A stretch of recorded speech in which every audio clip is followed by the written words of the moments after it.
6 Juni 1944, sebuah tanggal yang selamanya terpatri dalam ingatan dunia barat sebagai hari di mana kebebasan mulai melakukan perjalanan panjang menuju kekalahan tirani. Antara tahun 1939 dan 1941, pasukan Nazi Jerman pimpinan Adolf Hitler meninggalkan jejak kehancuran, penindasan, Pembunuhan di seluruh Eropa dan sekitarnya. Dan tampaknya ambisi Hitler tidak pernah bisa dipuaskan. Dunia adalah tujuannya, kematian adalah alatnya. Hanya Inggris yang telah dipukul habis-habisan dan bertahan dengan putus asa yang berhasil membendung laju itu cukup lama untuk memastikan bahwa seluruh Eropa tidak akan diselimuti oleh swastika. Namun, hanya dalam 3 tahun, Inggris, Kanada, Amerika Serikat, dan banyak negara sekutu lainnya akan bergabung menjadi satu kekuatan dan dalam satu gerakan cepat menusukkan belati ke sisi mimpi-mimpi Hitler tentang supremasi total di Eropa. Belati itu ditancapkan di pantai Normandia, Juni 1944, lalu diputar hingga menorehkan luka mematikan yang tak pernah bisa sembuh. Ini adalah kisah Operasi Overlord, kisah tentang D-Day. Selamat datang di Wars of the World.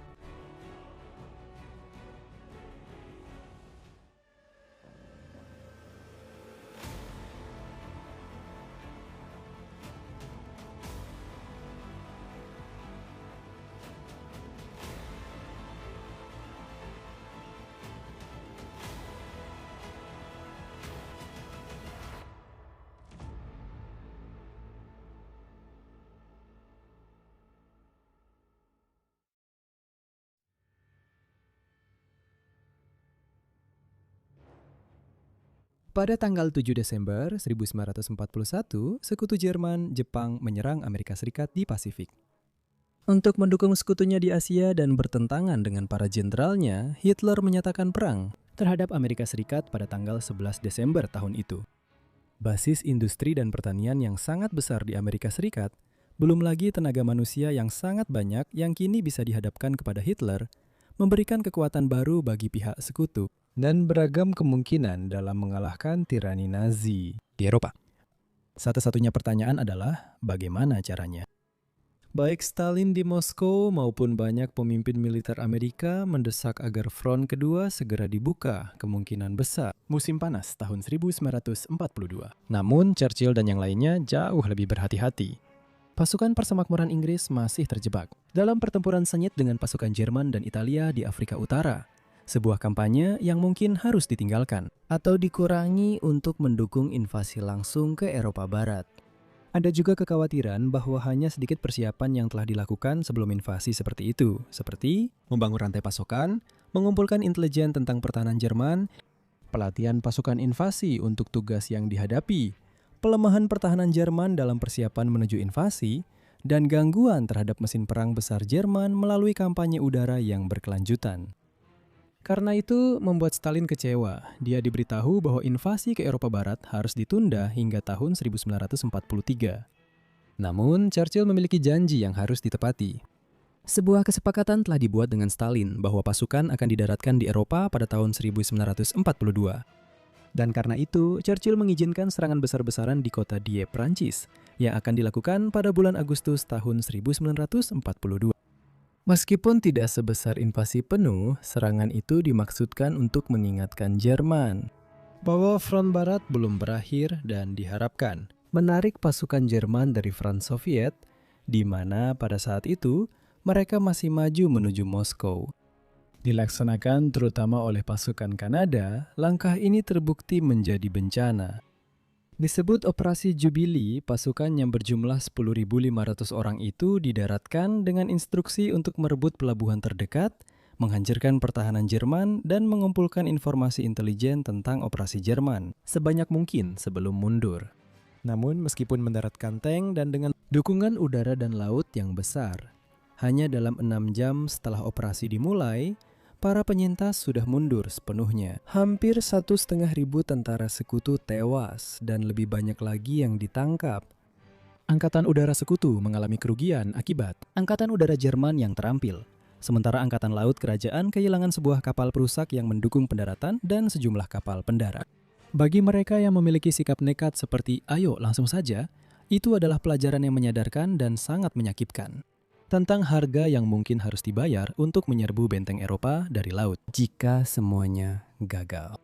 Namun, menolak gagasan itu tentang invasi ke Eropa tentu saja benar-benar tak terpikirkan. Sementara itu, di Afrika Utara, pasukan persemakmuran Inggris di bawah komando Marsekal Lapangan Bernard Montgomery yang karismatik telah berhasil menghentikan pasukan Marsekal Lapangan Jerman Rommel di El Alamein. Dan bersama pasukan Amerika Serikat, pasukan mendarat di Tunisia dalam operasi Torch, pasukan Jerman dan Italia perlahan-lahan dihancurkan dari segala sisi. Karena serangan langsung ke Prancis dianggap tidak praktis sampai tahun 1944, perhatian pun beralih untuk menyerang Italia dan menyerbu ke utara menuju Jerman Nazi melalui apa yang digambarkan Churchill sebagai titik lemah Eropa.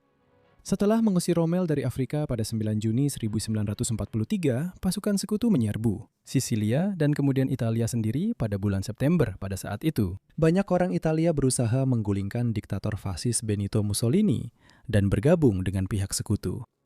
Hal ini awalnya mempercepat kemajuan sekutu melalui Italia Selatan, tetapi kemudian kembali terhambat berkat pasukan Jerman dan Italia pro-fasis yang sudah bercokol kuat. Dengan sumber daya Jerman kini terbagi di dua front yang sengit dan harus menduduki wilayah yang mereka kuasai, sementara pasukan sekutu kini lebih siap, perhatian mulai kembali beralih ke persiapan untuk invasi ke Eropa Barat. Dua pertanyaan langsung diajukan di tingkat tertinggi kekuasaan. Pertama, siapa yang seharusnya memimpin keseluruhan operasi? Dan kedua, di mana invasi itu harus dilakukan? Di Inggris maupun Amerika Serikat, perang telah melahirkan para pemimpin militer yang menjadi nama-nama terkenal dan karena itu dihormati oleh rakyat mereka masing-masing. Di Inggris, favorit untuk memimpin serangan ke benteng Eropa tentu saja adalah Marsekal Lapangan Montgomery, yang baru saja meraih kesuksesan di Afrika Utara dan Italia. Namun, dengan mayoritas pasukan sekarang berasal dari Amerika, dirasa lebih tepat jika seorang Amerika yang memimpin kampanye tersebut. Dan pada akhir tahun 1943, tugas itu diberikan kepada seorang Jenderal Dwight David Eisenhower. Pemilihan Eisenhower tidak lepas dari kontroversi. Jenderal-jenderal lain seperti Montgomery dan Jenderal Patton dari Amerika Serikat yang terkenal vokal telah mengalami banyak pertempuran di Perang Dunia I. Sedangkan Eisenhower menghabiskan seluruh masa perang di Amerika Serikat. Meskipun ia telah mengawasi keberhasilan pendaratan Torch dan Italia, kurangnya pengalaman tempur membayangi banyak keputusannya menjelang Juni 1944 diragukan. Namun, Eisenhower memiliki satu keahlian penting untuk perencanaan dan pelaksanaan operasi yang segera dinamai Operasi Overlord, yang tidak dimiliki oleh jenderal lain manapun. Dia adalah ahli dalam menyatukan berbagai kebangsaan dan kepribadian para pemimpin mereka menjadi satu kekuatan tunggal. Berkat Eisenhower, D-Day bukanlah 3 operasi terpisah yang dilakukan oleh Amerika Serikat, Inggris, dan Kanada, melainkan satu pasukan invasi besar yang bertujuan membebaskan Eropa dari tirani Hitler. Mengenai di mana invasi ini akan dilakukan, secara umum disepakati bahwa lokasi ideal untuk menyerang benteng Eropa adalah di Pas de Calais. Disinilah Selat Inggris berada di titik tersempitnya, memungkinkan untuk penyeberangan yang lebih singkat, mengurangi waktu ketika pasukan penyerbu paling rentan. Itu juga memberi mereka perlindungan udara maksimal dari pangkalan-pangkalan di Inggris Tenggara. Tapi masalahnya, tentu saja orang Jerman juga tahu hal ini. Karena itu, mereka telah menempatkan beberapa pasukan terbaik mereka, Angkatan Darat ke-15 Jerman di bawah Jenderal von Samuth, yang dibekali dengan peralatan terbaik Jerman dan benteng terkuat untuk menahan pasukan invasi. Menyerang Calais, bahkan jika berhasil, akan mengakibatkan pertumpahan darah, memperlambat setiap kemajuan ke daratan Eropa sampai bala bantuan bisa didatangkan. Sebagai kepala staf untuk Panglima Tertinggi Sekutu, sebuah peran yang disingkat menjadi COSAC, tanggung jawab itu ada di tangan Letnan Jenderal Angkatan Darat Inggris Frederick E. Morgan untuk merekomendasikan alternatif. Dalam sebuah pertemuan dengan para pemimpin sekutu di Quebec, Kanada pada bulan Mei tahun 1943, dia memberikan rekomendasinya setelah tanpa lelah memeriksa semua opsi yang tersedia berdasarkan posisi musuh dan unit dan peralatan yang akan tersedia bagi sekutu untuk invasi tersebut. Saya sampai pada kesimpulan bahwa mengingat keterbatasan sumber daya yang ditetapkan oleh arahan saya, kita dapat yakin memiliki peluang keberhasilan yang masuk akal pada tanggal 1 Mei 1944 jika kita memusatkan upaya kita pada serangan ke pantai-pantai Normandia. Oleh karena itu, diputuskan. Ketika sekutu sudah siap dan tanggal telah ditetapkan, hari yang kemudian dikenal sebagai D-Day, pasukan sekutu akan melakukan invasi Normandia. Keberhasilan luar biasa Jerman pada tahun 1940 yang menyebabkan jatuhnya Eropa Barat di bawah kekuasaan Jerman kini menjadi sumber kekhawatiran besar bagi Hitler. Karena saat bertahan, hal itu memberinya garis pantai yang sangat panjang membentang dari utara Spanyol, Skandinavia, yang kini harus dipertahankan pasukannya dari invasi sekutu. Mungkin sadar akan fakta bahwa pasukannya sendiri berhasil melawan Prancis dengan hanya memutari garis Maginot yang tampaknya tidak dapat ditembus. Pada tahun 1940, dia menguraikan strategi membangun benteng-benteng kuat didukung oleh pasukan dan pesawat sejauh mungkin di sepanjang garis pantai ini untuk mencegah sekutu menembus benteng Eropa. Hal ini juga memungkinkannya untuk menahan sebanyak mungkin pasukannya di front timur dan Italia, di mana pada kedua front tersebut ia sedang mundur pada pertengahan tahun 1944. Disebut sebagai tembok Atlantik. Dubbed the Atlantic Wall. Jerman membangun sejumlah besar bunker beton di sepanjang 4.000 mil garis pantai yang dipisahkan oleh rintangan alami, buatan manusia, dan banyak ladang ranjau. Serangan diep dan berbagai operasi kecil yang dilakukan oleh Komando Inggris hanya semakin meningkatkan ketakutan Hitler bahwa ia rentan terhadap invasi dari barat dan ia memerintahkan agar tembok tersebut diberikan prioritas tinggi. Namun dibandingkan dengan front lainnya, pasukan yang ditempatkan di tembok tersebut mengalami masa yang relatif tenang antara tahun 1941 dan 1944. Namun bahkan dengan pasukan dari negara-negara yang diduduki mengisi barisan mereka, Jerman tetap tidak memiliki cukup personel untuk mempertahankan seluruh tembok secara merata. Pada bulan Agustus tahun 1943, seorang komandan baru tiba di tembok Atlantik yang membuat pihak sekutu merasa khawatir. Marsekal Lapangan Rommel, sang rubah gurun sendiri, tiba untuk mengawasi pembangunan pertahanan dan merumuskan rencana aksi untuk menangkis invasi sekutu. Meskipun pasukan Afrika Korpsnya telah dipukul mundur dari Afrika Utara, dia tetap sangat dihormati sebagai pemimpin militer yang kompeten di kalangan sekutu. Pembangunan tembok Atlantik sebelum kedatangan Rommel telah melambat menjadi usaha yang setengah hati oleh para perwira Jerman. Namun pengaruh Marsekal Lapangan itu langsung dirasakan oleh bawahannya, yang tiba-tiba harus menanggung beban kerja yang jauh lebih besar, tetapi selain harus menghadapi perlawanan dari bawahannya, Rommel juga harus menghadapi ketidakpopulerannya yang semakin meningkat di kalangan komando tinggi Jerman. Beberapa orang menganggapnya sebagai seorang yang gagal setelah kekalahan di Afrika Utara, sementara yang lain melihatnya sebagai saingan untuk mendapatkan pengaruh dengan Hitler, dan sebagian lainnya memang tidak menyukainya. Dalam menguraikan rencananya untuk menahan invasi sekutu, Rommel meminta agar pasukan tank Jerman yang dipimpin oleh infanteri ditempatkan dekat dengan garis pantai, agar dapat merespons dengan cepat terhadap pendaratan sekutu.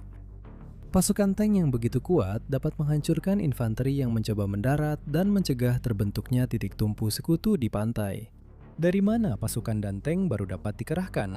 Namun, baik Hitler maupun Panglima tertinggi Jerman, Marsekal Lapangan Gerhard von Rundstedt, menolak permintaan Rommel. Sebaliknya, mereka memilih kebijakan untuk mengelompokkan pasukan tank mereka jauh dari garis pantai. Jadi, begitu serangan utama sekutu datang, yang masih mereka yakini pada akhirnya akan berasal dari Calais, pasukan Panzer bisa didorong untuk melawannya dan mengusir sekutu kembali ke laut. Namun demikian, Rommel tetap berkomitmen pada tugasnya untuk mempertahankan wilayah Prancis yang dikuasai Jerman sebaik mungkin.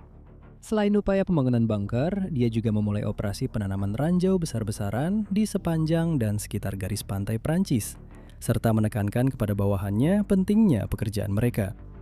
Kurang dari 2 bulan sebelum D-Day pada bulan April tahun 1944, dia sedang memeriksa salah satu dari sekian banyak pantai Prancis yang menjadi tanggung jawabnya untuk dipertahankan ketika dia menjelaskan kepada ajudannya, Kapten Helmut Lang, pandangannya tentang situasi keseluruhan yang dihadapi Jerman saat itu. Katanya, perang ini akan dimenangkan atau dikalahkan di pantai-pantai.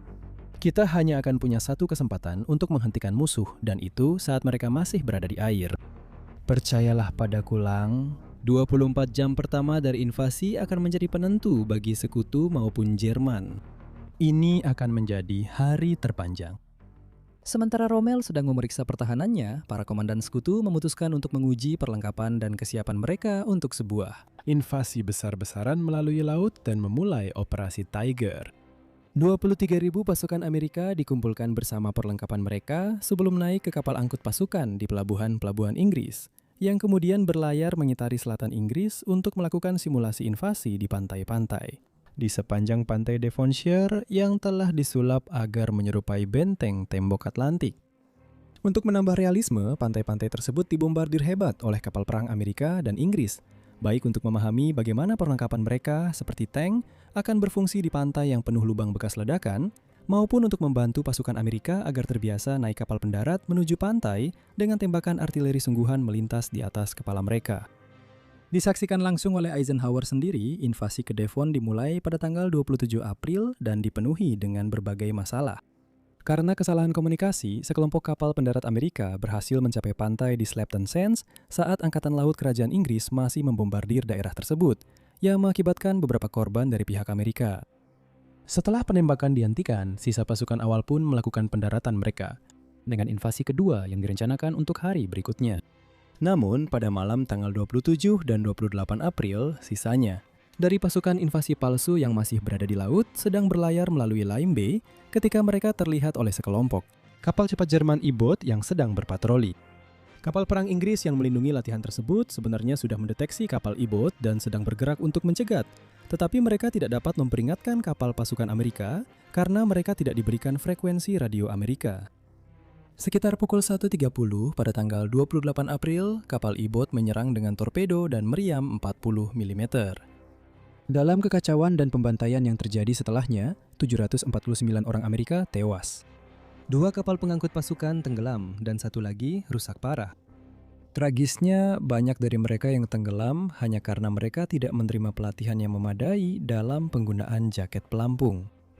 Seperti Dieppe, Operasi Tiger menjadi pengingat yang menyadarkan bahwa setiap invasi ke benteng Eropa akan sangat sulit dan akan memakan banyak korban jika tidak dipersiapkan dengan baik. Fakta bahwa bencana seperti itu bisa terjadi di lepas pantai Inggris tanpa kapal cepat Jerman U-boat mendapat dukungan dari penembak pantai atau pesawat, hanya menyoroti bahaya mengangkut begitu banyak orang melalui laut.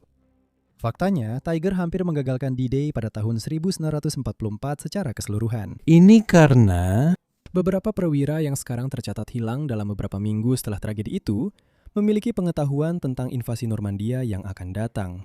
Dan kekhawatirannya adalah mereka telah ditangkap oleh kapal U-boat dan kemudian dipaksa berbicara di bawah interogasi Jerman. Kekhawatiran ini akhirnya dianggap tidak beralasan. D-Day akan tetap berjalan sesuai rencana.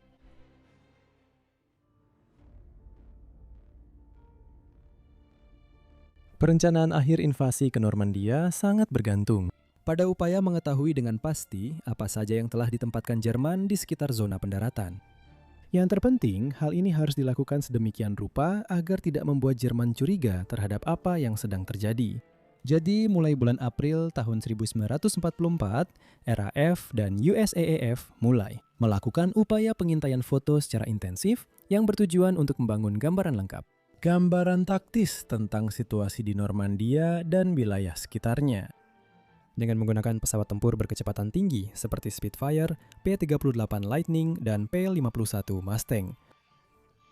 Para pilot penyintai terbang. Misi berani di ketinggian amat rendah di atas posisi Jerman di sepanjang garis pantai Eropa. Normandia tidak menerima perhatian lebih atau kurang dibandingkan tempat lain. Jadi, hal itu tidak memberi sinyal kepada intelijen Jerman sebagai titik yang menarik perhatian khusus. Terbang pada ketinggian serendah itu, di mana pepohonan dan kabel listrik sama berbahayanya dengan penembak musuh, memberikan para komandan sekutu gambar yang sangat detail tentang pertahanan Jerman. Misi para pilot pengintai sekutu menjadi semakin berbahaya karena banyak dari mereka, pesawat mereka tidak dilengkapi senjata untuk membela diri, melainkan agar dapat membawa lebih banyak bahan bakar dan terbang lebih cepat setelah bahan bakar itu habis terpakai. Lebih dari 3.200 misi diterbangkan untuk mendukung langsung operasi Overlord dan bekerja sama dengan perlawanan Prancis yang menyoroti target-target penting untuk penerbangan berikutnya. Perlawanan juga memantau pergerakan Jerman dan membuat perkiraan tentang jumlah pasukan yang dikerahkan di zona pendaratan. Mungkin yang lebih berbahaya lagi adalah operasi yang dilakukan oleh kru perahu khusus yang sebelumnya terlibat dalam membantu serangan komando. Tugas mereka adalah menyelinap ke garis pantai Prancis untuk menemukan pertahanan Jerman tetap yang dirancang untuk menghancurkan kapal pendarat dan juga melakukan pengukuran kedalaman saat mendekati pantai. Ini akan memberikan informasi maksimal kepada komandan sekutu tentang zona pendaratan, memungkinkan mereka menyempurnakan rencana mereka. Salah satu bagian yang menarik dan kurang jelas, namun pada akhirnya sangat penting dari upaya intelijen sekutu, melibatkan seruan yang disiarkan oleh BBC kepada siapapun di Inggris yang memiliki foto yang diambil saat berlibur di Prancis sebelum pecahnya perang. Sebanyak 10 juta gambar dan deskripsi garis pantai Prancis yang luar biasa diserahkan ke Kementerian Perang. Namun, sama pentingnya dengan upaya mengumpulkan intelijen tentang posisi dan pertahanan musuh adalah kebutuhan untuk menyuplai jaringan intelijen Jerman sendiri dengan informasi palsu.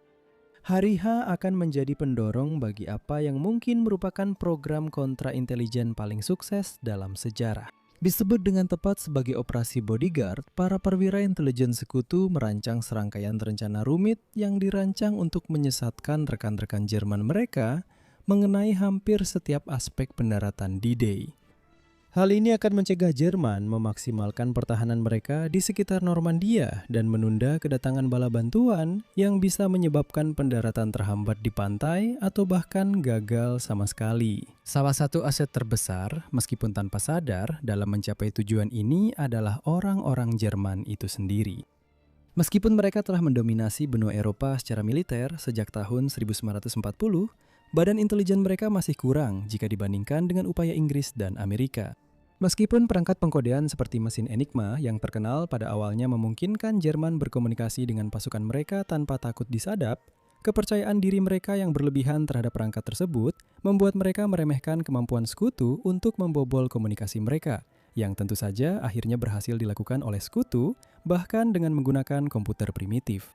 Selain mempelajari posisi pasukan Jerman di sepanjang tembok Atlantik, membobol kode Jerman memungkinkan sekutu untuk mengintip ke dalam pola pikir komando tinggi Jerman terkait pertahanan Prancis yang diduduki. Itu juga memungkinkan mereka untuk menilai efektivitas upaya disinformasi mereka agar dapat lebih baik, menyesuaikan upaya di masa depan agar lebih efektif dalam membuat Jerman berpikir bahwa invasi ke Eropa akan datang dari mana saja selain Normandia.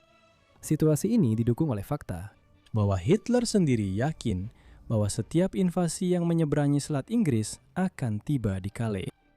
Di bawah payung Operasi Bodyguard, Operasi Fortitude berusaha memperkuat keyakinan Hitler dengan menciptakan gambaran palsu tentang pasukan sekutu yang berkumpul di Inggris dan Skotlandia, yang bagi intelijen Jerman membuatnya tampak seolah-olah sekutu berniat mendarat di Calais dan Norwegia. Direncanakan oleh Kolonel Angkatan Darat Inggris Noel Wild, operasi ini mengharuskan pembuatan truk, tank, pesawat, dan bahkan unit palsu yang bisa difoto oleh pesawat pengintai Jerman yang terbang tinggi.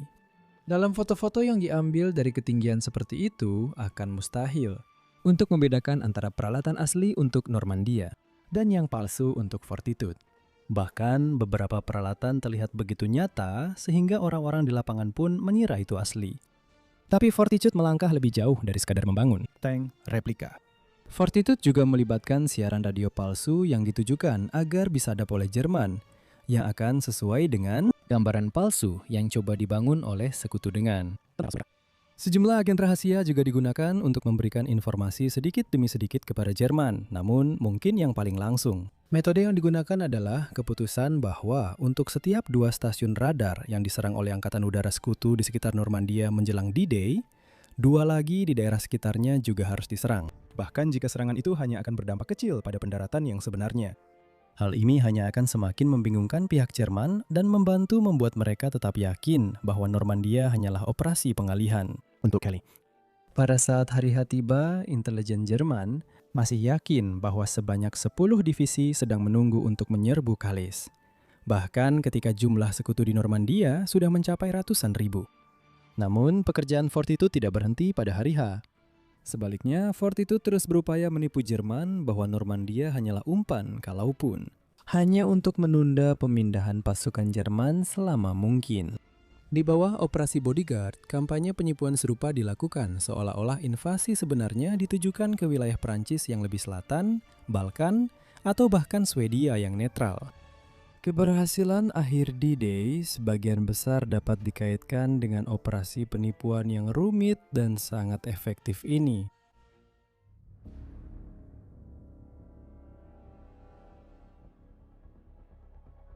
Perencanaan untuk invasi D-Day tidak pernah berhenti ketika situasi intelijen terus berubah. Tetapi secara keseluruhan, tujuan tetap sama. Unsur pasukan lintas udara akan masuk terlebih dahulu untuk merebut lokasi-lokasi strategis seperti jembatan dan menghancurkan posisi artileri yang dapat mengancam pantai. Pasukan utama kemudian akan menyerbu 5 pantai, masing-masing dengan nama sandi masing-masing. Pantai-pantai Amerika adalah Omaha dan Utah. Pantai-pantai Inggris adalah Sword dan Gold. Satu-satunya pantai Kanada adalah Juno. Namun, ini bukan berarti bahwa pantai-pantai ini hanya diserang oleh negara-negara yang telah ditentukan saja. Jauh dari itu. Ada sejumlah personel khusus siap dan menunggu untuk dipindahkan dari pantai satu negara ke negara lain jika mereka dibutuhkan. Selain itu, di darat, di udara, dan di laut, ada mereka yang telah melarikan diri dari negara mereka sendiri sebelum negara itu jatuh ke tangan serangan Nazi. Dan sekarang sangat ingin mulai merebut kembali tanah mereka dan kemungkinan juga membalas dendam. Saat Eisenhower tiba, ia menetapkan tanggal bersejarah untuk invasi Normandia pada tanggal 5 Juni 1944. Di 20 pelabuhan di Inggris, para prajurit dan perlengkapan dimasukkan ke dalam kapal-kapal pasukan yang siap berangkat menuju titik pertemuan mereka yang diberi nama Piccadilly Circus di tenggara Pulau White, dengan perhatian khusus diberikan pada perlindungan mereka setelah bencana Operasi Tiger. Elemen laut dari D-Day dinamakan Operasi Neptunus. Namun meskipun seluruh operasi ini diselimuti kerahasiaan, tetap saja mustahil untuk menyembunyikan dari pihak Jerman pergerakan besar kapal-kapal dari pelabuhan Inggris, yang menyebabkan Jerman melakukan serangan menggunakan kapal meriam, kapal torpedo. Serangan ini berhasil dipukul mundur oleh kapal perang sekutu yang lebih kuat, namun ancaman serangan lanjutan tetap ada. Dengan sekutu yang kini memiliki banyak pengalaman dalam operasi serangan amfibi, sebagian besar perlengkapan tampak seperti dibuat khusus untuk menyerbu pantai Normandia. Misalnya, DUKW Amerika pada dasarnya adalah truk amfibi, yang tidak hanya bisa membawa perbekalan ke pantai, tetapi yang terpenting, bisa langsung mengantarkannya ke tempat yang dibutuhkan. Mereka juga bisa dipasangi berbagai senjata berat, meskipun karena tidak berlapis baja, kendaraan ini bukanlah kendaraan tempur yang ideal.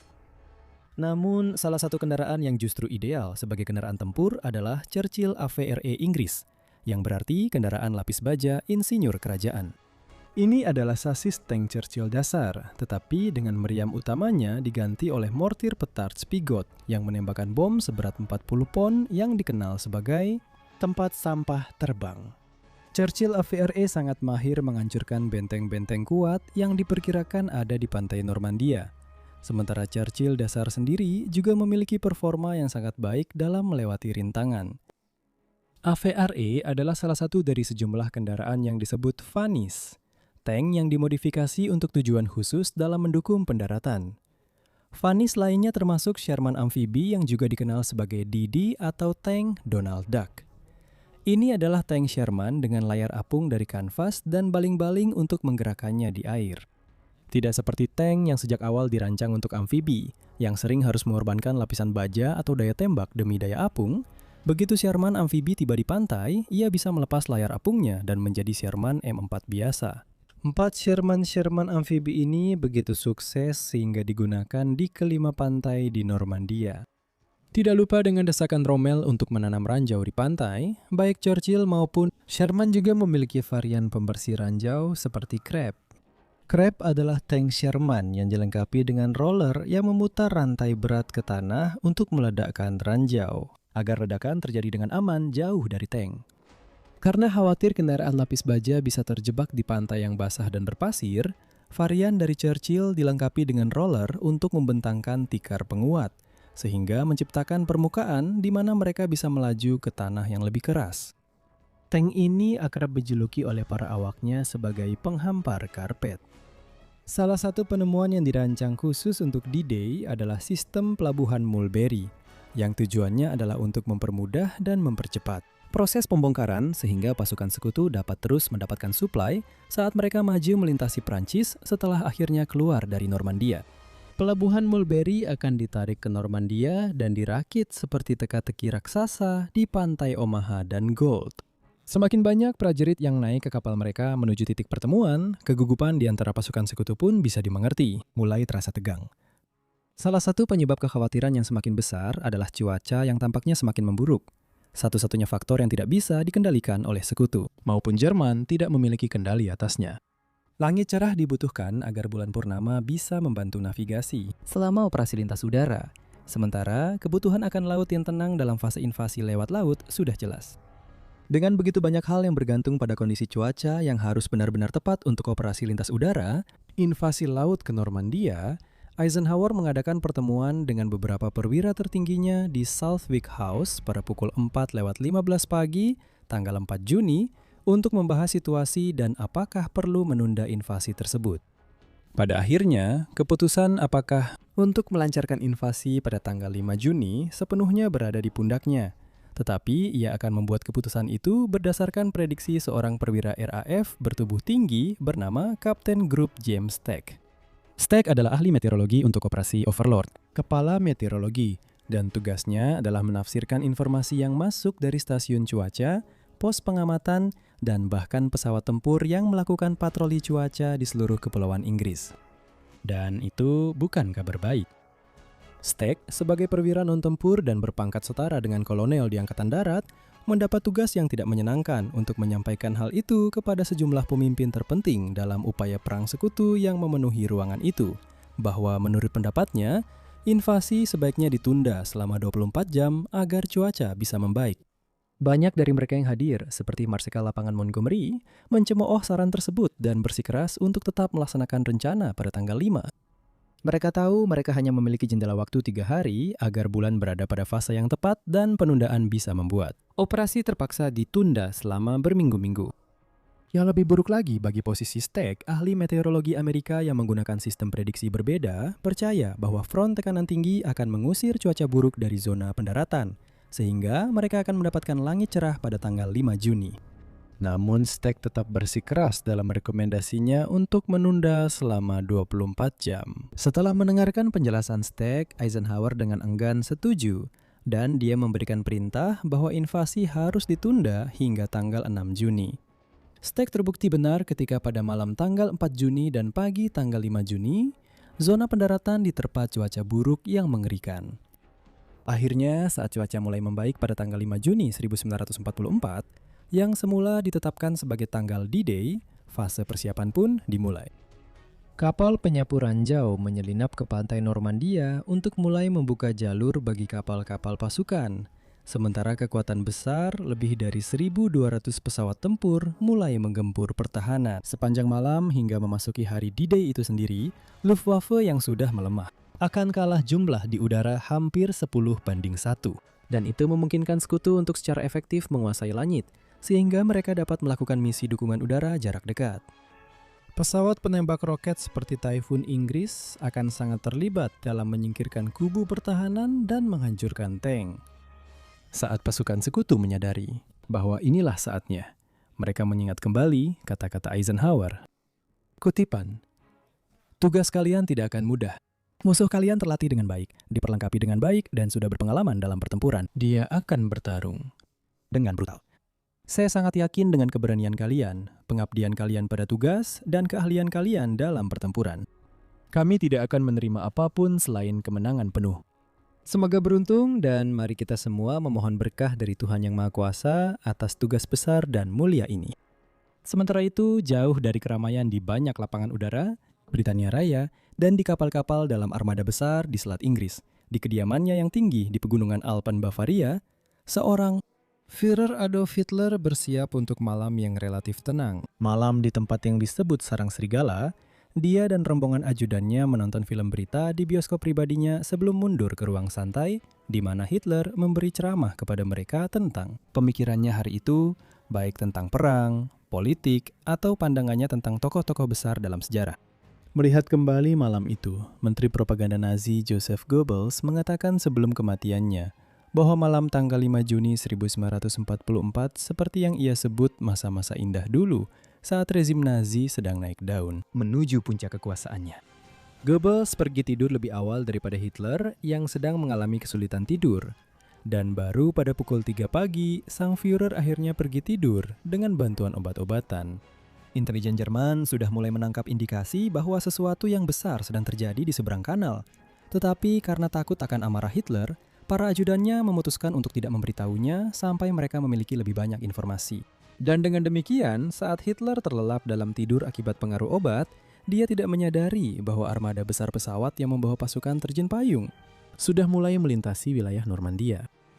Tanpa menyadari bahwa impian Reich 1000 tahun akan segera hancur.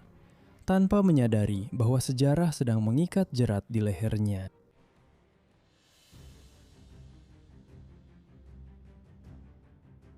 Saat menit-menit terakhir tanggal 5 Juni berlalu, di pangkalan-pangkalan di seluruh Inggris, armada udara yang belum pernah dilihat sejarah sebelumnya mulai bergerak dan lepas landas menembus malam. Sebagian besar pesawat yang membawa pasukan terjun payung ke Normandia adalah Douglas C-47 Skytrain yang lebih dikenal dengan sebutan Inggrisnya Dakota. C-47 adalah salah satu pesawat paling hebat dalam sejarah varian militer dari pesawat penumpang DC-3 pesawat yang dianggap membuat perjalanan udara menjadi praktis. C-47 Amerika dan Inggris pada akhirnya akan menjatuhkan sekitar 50.000 penerjun payung ke Normandia. Mereka juga akan menyediakan jalur logistik yang sangat penting, menjatuhkan pasokan kepada pasukan sampai lapangan udara dapat direbut dan diamankan agar mereka bisa mendarat. Desain mereka yang tangguh membuatnya ideal untuk keluar masuk bekas pangkalan Luftwaffe itu. Namun itu adalah tugas yang berbahaya, bahkan setelah pertahanan udara lebih dulu dilemahkan. Pesawat-pesawat itu relatif lambat. Dan ketika saatnya menerjunkan pasukan terjun payung, mereka harus turun hingga sekitar 600 kaki, di mana mereka terpapar segala jenis tembakan anti pesawat. Saat melompat dari pesawat, sebuah tali statis secara otomatis membuka parasut para penerjun.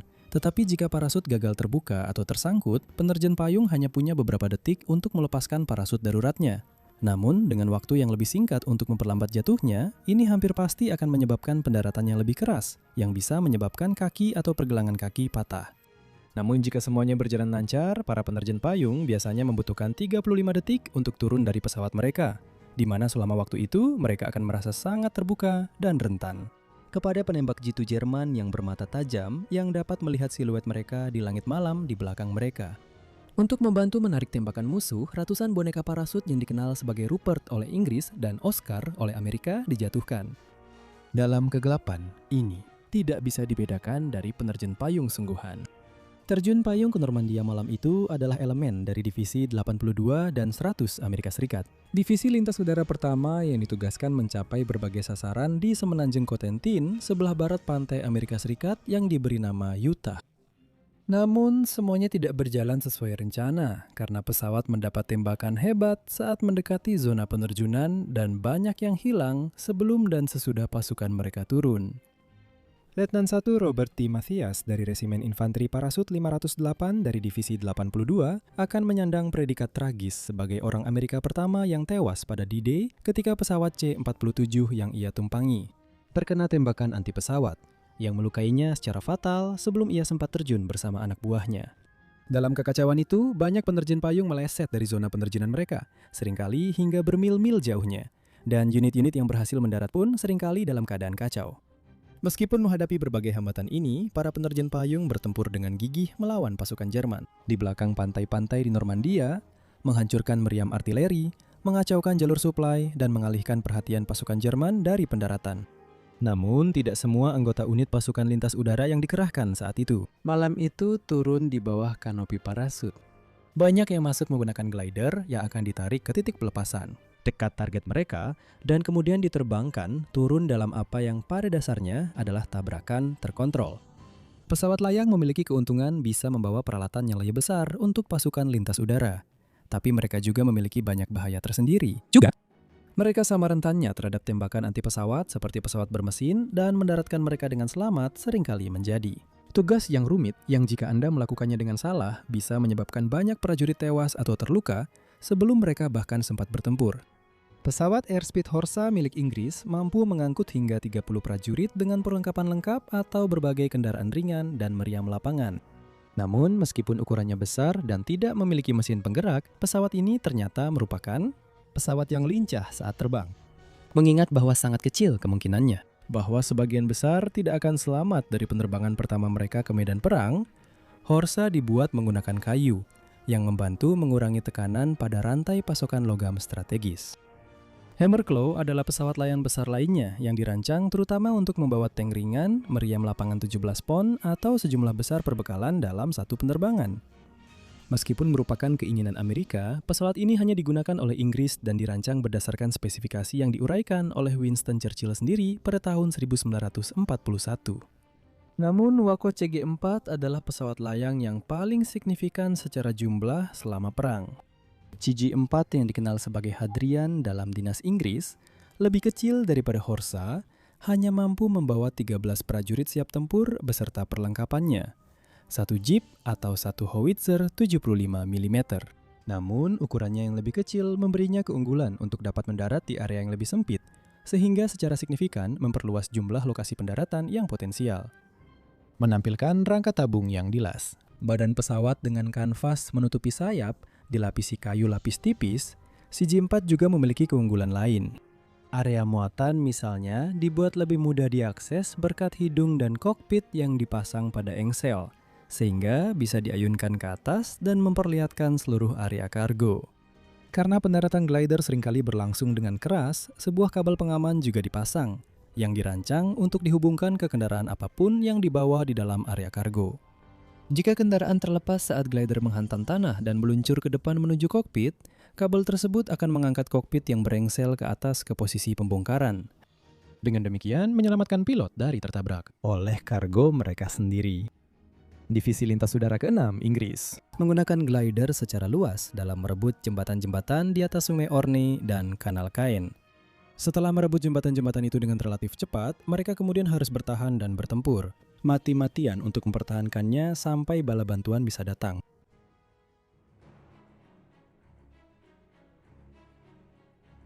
Dari semua pantai pada hari H, bentangan 10 mil yang disebut sebagai Omaha adalah yang paling dijaga ketat.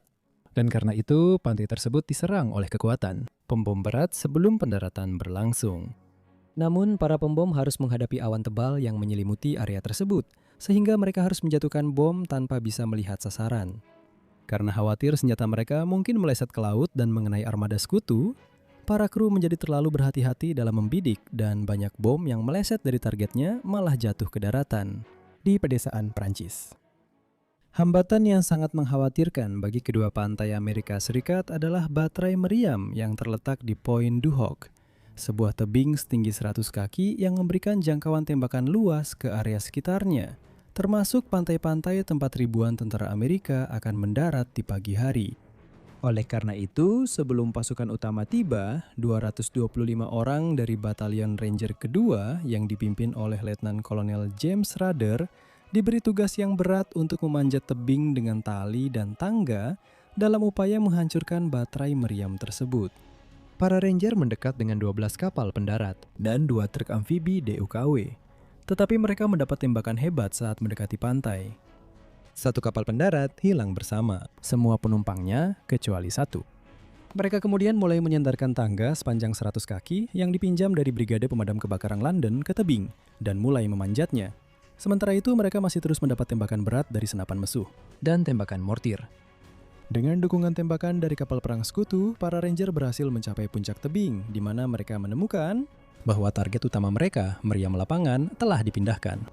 Para Ranger akhirnya menemukan senjata-senjata itu yang ditinggalkan tanpa penjagaan di sebuah kebun buah lebih dari setengah kilometer ke selatan dan kemudian menghancurkannya. Misi mereka telah selesai, tetapi sekarang para Ranger harus menghadapi pertempuran sengit dengan tentara Jerman.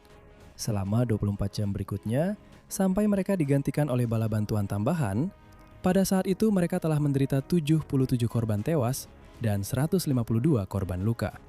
Jika barisan penembak Jerman yang sangat terlindungi belum cukup, Pantai juga dilindungi oleh banyak rintangan, baik alami maupun buatan manusia, yang harus dilalui oleh kapal pendarat.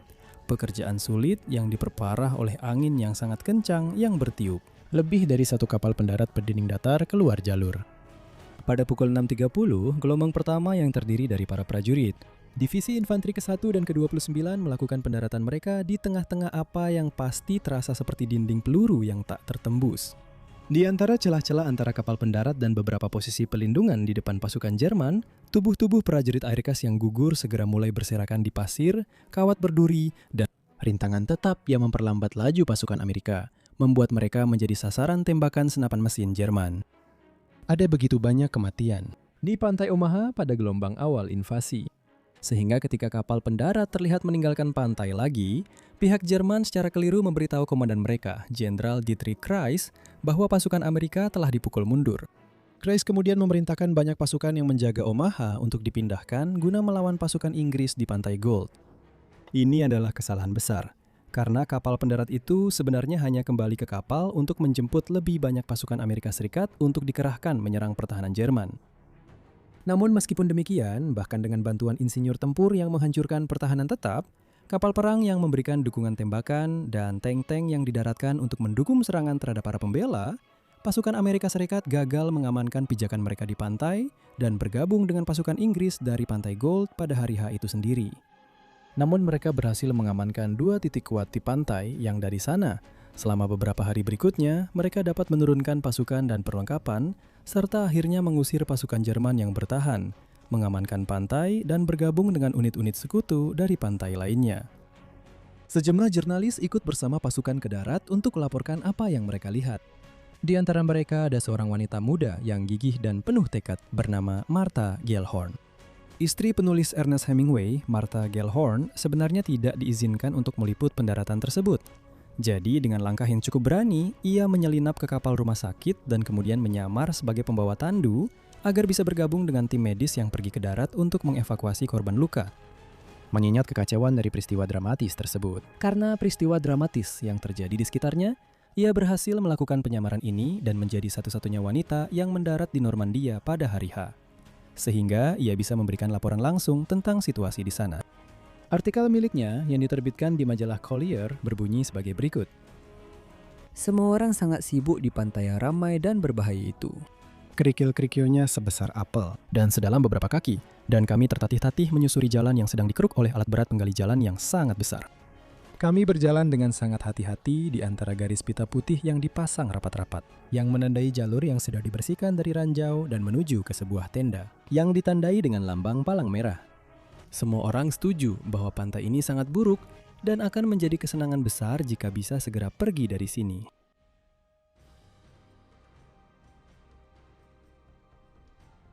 Dalam perencanaan untuk D-Day, pantai Utah adalah yang terakhir dipilih dan membentang sepanjang 11 mil garis pantai, menjadikannya pantai terbesar yang diserang pada 6 Juni. Sebagai pantai paling barat, tujuan utama membangun pijakan di Utah adalah untuk memberikan sekutu lokasi yang cocok untuk mempersiapkan serangan ke kota pelabuhan strategis Cherbourg, yang berjarak sekitar 35 mil. Menyerang pantai tersebut adalah Korps ke-7 AS Serikat yang menghadapi perlawanan relatif ringan jika dibandingkan dengan kengerian di Omaha. Posisi pertahanan utama Jerman terdiri dari satu meriam artileri 88 mm yang kuat yang segera dihancurkan, dan para pembela Jerman yang mengoperasikannya menyerah. Dalam waktu 3 jam sejak serangan dimulai, semua 3 pintu masuk utama ke pantai telah diamankan, memungkinkan 20.000 pasukan dan 1.700 kendaraan melintasi pantai Utah pada hari H. Di antara mereka yang bertempur di pantai Utah adalah Brigadir Jenderal Theodore Roosevelt Jr., putra sulung mantan Presiden Amerika Serikat Theodore Roosevelt. Brigadir Jenderal Roosevelt bertugas bersama Divisi Infanteri ke-4 ketika mereka menyerbu pantai Utah, mendarat bersama anak buahnya meskipun pangkat dan berusia 56 tahun, dia adalah tentara sekutu tertua di garis depan. Roosevelt mengambil alih hampir setiap aspek operasi divisinya hari itu, memungkinkannya untuk langsung menangani banyak masalah yang muncul. Bahkan dilaporkan bahwa dalam beberapa kasus, dia mengerahkan truk dan tank seperti seorang polisi lalu lintas, sambil secara pribadi menghadapi tembakan musuh, dan di saat yang sama membagikan puisi serta anekdot lucu kepada para prajurit yang ketakutan di bawah komandonya.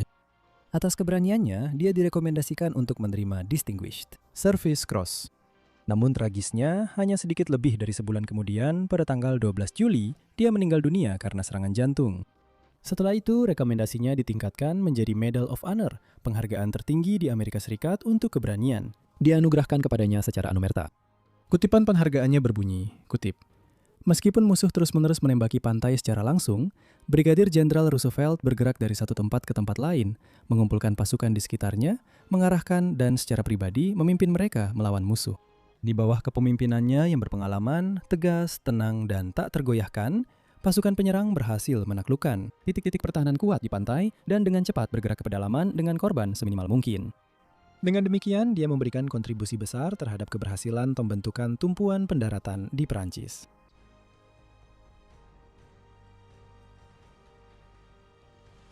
Diapit antara pantai Omaha di barat dan Juneau di timur, pantai Gold memiliki panjang 10 mil.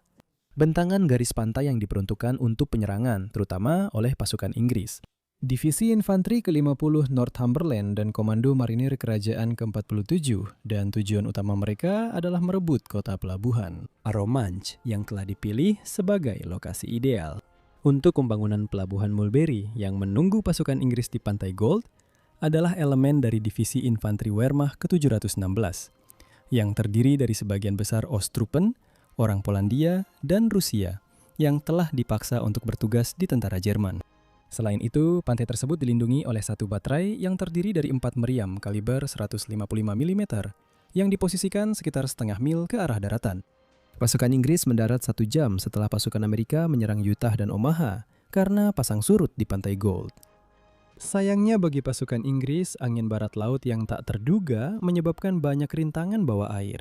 Dan ranjau yang dipasang oleh pasukan Jerman tetap terendam saat kapal pendarat Inggris mulai menyerbu pantai. Karena tidak mampu mengidentifikasi semuanya, pasukan Inggris harus kehilangan sekitar 20 kapal pendarat sebelum mereka bisa membawa pasukan dan perlengkapan mereka ke darat. Karena cuaca, tank Sherman amfibi harus dipindahkan lebih dekat ke pantai sebelum mereka bisa diturunkan ke air, yang kemudian diikuti oleh Churchill AVRE. Namun pada tengah hari, mereka sudah terlibat penuh dalam pertempuran untuk mengusir pasukan Wehrmacht dari posisi mereka. Namun, mereka terus mendapat tembakan hebat dari meriam artileri di titik pertahanan Lehmel hingga tengah sore, ketika AVRE berhasil menghancurkan benteng yang melindungi meriam-meriam itu. Pada akhir hari, pasukan Inggris telah bergerak masuk ke daratan, mengamankan daerah pendaratan, dan memungkinkan pembangunan dermaga Mulberry dimulai. Namun, semua ini harus dibayar dengan 400 korban dari pihak Inggris.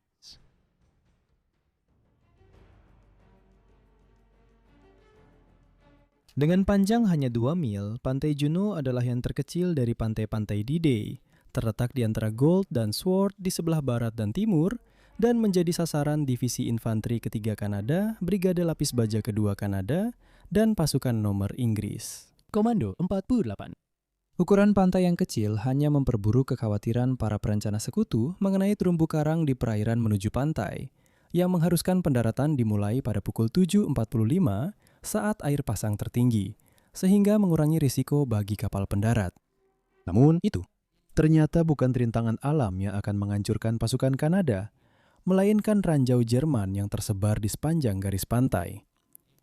1 dari 3 kapal pendarat menabrak ranjau saat mereka maju menuju pantai, di mana pasukan Jerman, Resimen ke-736 dari Divisi Infanteri ke-716 ditambah Batalion OSS ke-430, yang lagi-lagi terdiri dari orang Rusia dan Polandia, sudah menunggu mereka. Para pembela bertempur dalam pertempuran berdarah dan brutal untuk mengusir pasukan Kanada dari pantai. Tetapi pasukan Kanada dengan keras kepala menolak membiarkan pantai itu berubah menjadi Dieppe yang lain. Dan mereka terus memberikan tekanan, akhirnya memaksa Jerman untuk mundur. Pada akhir hari itu, sekitar 21.400 pasukan telah mendarat di Juneau, dan pasukan Kanada telah maju lebih jauh ke pedalaman dibandingkan pasukan manapun pada pendaratan D-Day, merebut sebuah lapangan udara di Carpiquet. Namun hal itu harus dibayar mahal oleh Kanada dengan 946 korban, di mana 340 diantaranya tewas ketika kapal pendarat mereka menabrak ranjau pada jam pertama invasi. Salah satu yang bertugas di pantai Juneau hari itu adalah seorang perwira muda Kanada bernama James Duane, yang kemudian menjadi terkenal di seluruh dunia karena memerankan karakter ikonik Scotty dalam serial TV dan film Star Trek. Duane adalah seorang letnan yang ditugaskan di Resimen Artileri Lapangan ke-14 dari Divisi Infanteri Ketiga Kanada. Dan pada hari H, ia ditugaskan untuk memimpin anak buahnya melintasi sebuah ladang yang dipenuhi ranjau anti-tank untuk merebut posisi Jerman, dengan Duane membunuh 2 penembak jitu Jerman dalam prosesnya.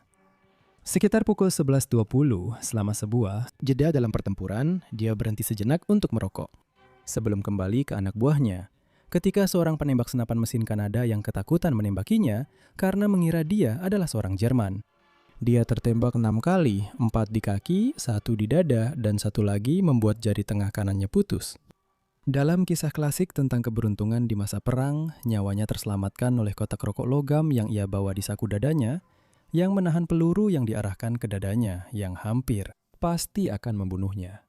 Di kemudian hari, saat syuting Star Trek, berbagai upaya harus dilakukan untuk menyamarkan jari yang hilang pada hari H dengan menggunakan pemeran pengganti tangan untuk pengambilan gambar close-up yang diperlukan.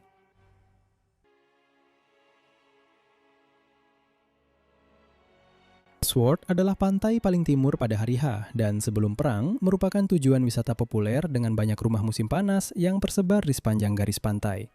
Banyak dari rumah-rumah ini telah dihancurkan oleh para pembela Jerman untuk memperluas medan tembak mereka. Sementara yang lain telah diperkuat dan diubah menjadi bunker darurat dengan parit anti-tank yang digali di belakang tanggul pantai. Pantai ini juga dipertahankan oleh 2 posisi meriam lapangan dengan meriam 75 mm yang berbasis di Merville dan meriam 155 mm yang lebih kuat di Le Havre. Dan posisi-posisi ini mendapat perhatian khusus dari pesawat dan pasukan terjun payung sekutu untuk mencegah mereka mengganggu pendaratan. Mulai pukul 7.25 ketika air pasang sudah tepat, Sword diserang oleh Divisi Ketiga Angkatan Darat Inggris, didukung oleh Brigade Lapis Baja ke-27 dan pasukan komando Inggris serta Prancis bebas. Tujuan utama pasukan yang mendarat di pantai Sword adalah merebut sebuah serangkaian jembatan penting yang terletak 3,5 mil ke pedalaman di Sungai Orne dan Kanal Caen. Jembatan-jembatan ini dikuasai oleh pasukan lintas udara Inggris, sementara pasukan komando harus bertempur ke arah barat untuk bergabung dengan pasukan Kanada dari pantai Juno. Namun setelah mendarat di pantai, kemajuan selanjutnya berjalan lambat. Sebagian berkat kemacetan berat pasukan sekutu yang terjepit di jalur sempit, jalan-jalan dan gang-gang kota pesisir Prancis yang sempit, serta perlawanan sengit Jerman dari kota Ouistreham. Sepanjang hari menjadi jelas bahwa harapan untuk bergabung dengan pasukan Kanada sebelum malam tiba telah pupus ketika yang mengejutkan pasukan Inggris, mereka justru diserang oleh Divisi ke-21, Divisi Panzer ke-21. Kru Panzer Jerman yang terampil ini melancarkan serangan kuat terhadap pasukan Inggris, termasuk para prajurit yang menjaga jembatan di Sungai Orne dan membantu menghalangi mereka untuk bergabung dengan pasukan Kanada di Juno. Namun efektivitas mereka terhambat oleh gangguan pada rantai komando mereka dan kekuatan udara yang luar biasa yang dihadapkan kepada mereka. Ketika pesawat layang sekutu mendarat di dekat posisi mereka pada malam hari yang gelap, kru Panzer khawatir mereka sedang diserbu habis. Mereka mundur tanpa menyadari bahwa pesawat layang itu sebenarnya melewatkan zona pendaratan yang telah ditentukan dan mendarat di sana murni karena kesalahan. Di laut, 3 kapal I-Boat Jerman dari skuadron torpedo ke-5 melepaskan tali tambatannya dan melaju keluar untuk menyerang banyak kapal sekutu yang mendukung pendaratan. Mungkin berharap dapat mengulangi pembantaian yang mereka lakukan selama operasi Tiger. Kapal I-Boat tiba di lepas pantai Sword Beach dan mendapati pemandangan sebagian besar tertutup oleh tabir asap, memaksa mereka untuk mendekat. Keluar dari asap, mereka dihadapkan pada pemandangan yang sangat mengagumkan. Dari ratusan kapal sekutu, mulai dari kapal pendarat kecil hingga kapal perang raksasa. Mereka meluncurkan 18 torpedo ke pasukan sekutu, tetapi hanya berhasil menenggelamkan kapal perusak dari pasukan Norwegia bebas, Svenner, sebelum akhirnya terpaksa mundur. Ini adalah akhir dari campur tangan Angkatan Laut Jerman pada D-Day. Karena kekuatan udara sekutu begitu luar biasa, sehingga untuk mengerahkan kapal perang, kapal selam U-Boat ke laut di siang hari praktis sama saja dengan bunuh diri. Namun, para pelaut Jerman tetap melanjutkan pertempuran dengan mengoperasikan meriam pantai bersama rekan-rekan mereka di Wehrmacht. Sedangkan untuk Angkatan Udara Jerman, beberapa serangan udara diperintahkan terhadap kapal-kapal yang mendukung pendaratan dan pantai. Pertempuran yang paling menonjol mungkin terjadi ketika 2 pesawat tempur Focke-Wulf FW-190 menukik dan menembaki pasukan Inggris di pantai Sword. Pesawat pengebom Tukik Stuka bermesin ganda juga melakukan serangan nekat di siang hari, namun dihancurkan oleh pesawat tempur sekutu hampir di setiap tahap. Pada siang hari, 28.500 orang melintasi pantai Sword, tetapi dalam kampanye yang penuh perjuangan untuk merebutnya, mereka mengalami 683 korban. Pasukan Inggris dan Prancis akhirnya akan bergabung dengan pasukan Kanada dari Juno pada hari berikutnya. Namun, meskipun kengerian yang dilihat oleh para pasukan, banyak dari mereka hanyalah pemuda yang baru memulai kehidupan dewasa mereka tampaknya. Semangat pantang menyerah yang lama itu tidak menjadi korban pada hari itu. Seperti yang dikatakan David Teacher, seorang anggota unit Pantai 71 RAF, yang kemudian berkata, "Perlahan-lahan kami mengatasi semua mimpi buruk itu. Tidak pernah kekurangan humor." Seorang tentara yang baru mendarat bertanya, "Apakah ini pantai pribadi?" "Saya dijanjikan pantai pribadi. Kalau tidak, saya tidak akan tinggal." Dan kami dengar ibu saya bilang saya tidak boleh bepergian dengan pesawat. Dia pikir jauh lebih aman lewat laut.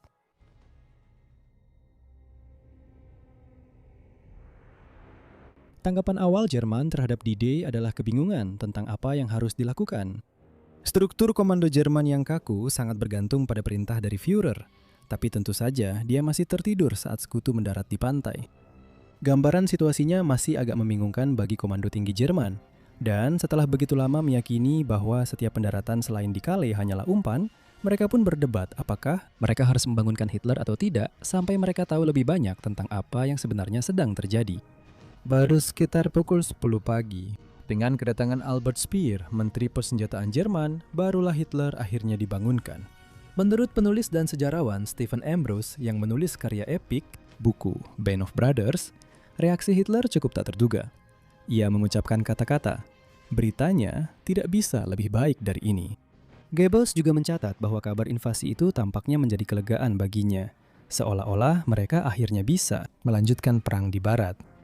Hitler sangat yakin dengan pasukannya di Normandia yang mampu menahan sekutu, dan tetap berpegang pada keyakinannya bahwa Calais adalah tempat invasi sebenarnya yang akan datang dalam beberapa hari ke depan. Sekarang komando tinggi Jerman sudah terjaga, Hitler mulai mengatur tanggapannya. Salah satu tindakan pertamanya adalah dengan enggan melepaskan 2 divisi panzer cadangan di dekat Paris untuk dikirim ke Normandia. Namun dia diberitahu bahwa kekuatan udara sekutu di atas Normandia dan daerah sekitarnya begitu kuat, bahwa mereka harus menunggu sampai malam tiba untuk bergerak, agar tidak dihancurkan di jalan oleh pesawat tempur pembom sekutu. Penundaan krusial ini menguntungkan pihak sekutu yang pada saat malam tiba sudah bergerak maju melewati pantai. Luar biasa, meskipun peristiwa besar sedang terjadi di Normandia, Hitler masih meluangkan waktu di sore hari untuk menghadiri sebuah resepsi. Untuk Menteri Luar Negeri Austria yang baru di Salzburg, mungkin menandakan bahwa dia gagal sepenuhnya memahami kenyataan dari apa yang sedang terjadi di Prancis. Saat malam tiba di jam-jam terakhir tanggal 6 Juni, U-boat Jerman akhirnya berlayar ke laut dalam upaya mengganggu operasi pendaratan.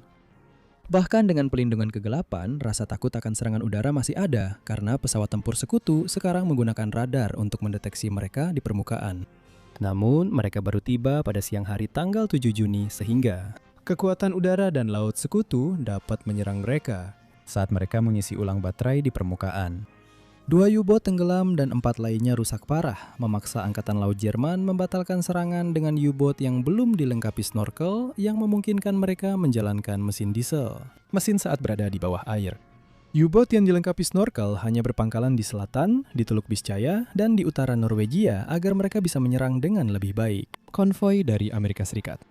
Dan mereka baru bisa menembus pertahanan anti kapal selam sekutu yang padat itu hingga pertengahan Juni, yang telah disusun melawan mereka. Pada saat itu pasukan invasi sudah memperkuat posisinya dan mulai bergerak ke pedalaman Prancis. Perlawanan Jerman tetap kuat di sekitar area-area pendaratan di Normandia selama beberapa hari setelahnya. Dan bahkan ketika pasukan sekutu mulai bergerak keluar, kantong-kantong perlawanan Jerman tetap ada, meskipun mereka mulai dikepung oleh pasukan invasi sekutu. Satu unit Jerman yang menjaga sebuah bunker yang terletak di antara pantai Sword dan Juno, yang memiliki instalasi radar, bertahan selama 12 hari setelah D-Day, meskipun pada saat itu mereka sudah jauh di belakang garis sekutu. Setelah berhasil membangun pijakan di pantai, selama musim panas, pasukan sekutu akan tumbuh dan menjadi lebih kuat.